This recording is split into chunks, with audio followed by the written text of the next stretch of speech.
इंद्रधनुष कैसे बना। एक समय की बात है, एक छोटे से गांव में एक जादुई जंगल था।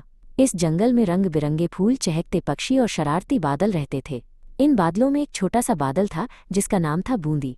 बूंदी बहुत उत्साही था, लेकिन उसे हमेशा लगता था कि वो बाकी बड़े बादलों जितना खास नहीं है।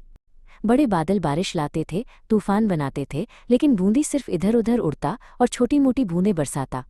एक दिन सूरज भगवान आसमान में चमक रहे थे। उनकी किरणें जंगल के हर कोने को रोशन कर रही थीं।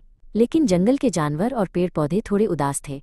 हमेशा एक जैसा मौसम बोरिंग है, चिड़िया ने कहा। काश कुछ नया और रंगीन होता। बूंदी ने यह सुना और सोचने लगा, क्या मैं कुछ खास कर सकता हूँ।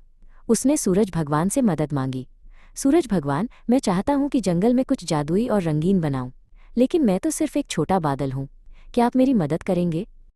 सूरज भगवान मुस्कुराए और बोले, बूंदी, तुम छोटे हो लेकिन तुम में जादू है।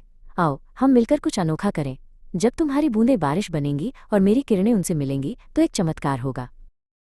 बूंदी उत्साह से भर गया। उसने अपनी छोटी छोटी बूंदें बरसानी शुरू की। जैसे ही बारिश की बूंदें हवा में तैरने लगी, सूरज भगवान ने अपनी सुनहरी किरणें उन पर डालीं।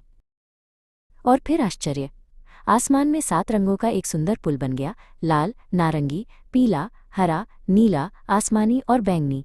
ये था इंद्रधनुष। जंगल के सभी जानवर और पेड़ पौधे खुशी से झूम उठे। वाह, कितना सुंदर है।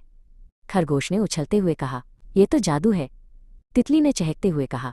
बूंदी ने इंद्रधनुष को देखा और गर्व से बोला, मैंने किया। मैंने जंगल को रंगीन बनाया। सूरज भगवान ने हंसकर कहा, बूंदी, ये तुम्हारी मेहनत और मेरी किरणों का कमाल है। जब हम साथ मिलकर काम करते हैं तो कुछ भी असंभव नहीं। उस दिन के बाद जब भी बूंदी बारिश बरसाता और सूरज की किरणें चमकती, आसमान में इंद्रधनुष बनता। जंगल के बच्चे इसे देखकर खुश होते और कहते, देखो, बूंदी और सूरज भगवान का जादू फिर से चमक रहा है। सीख, कोई भी छोटा या बड़ा नहीं होता। जब हम दूसरों के साथ मिलकर काम करते हैं तो हम जादू पैदा कर सकते हैं।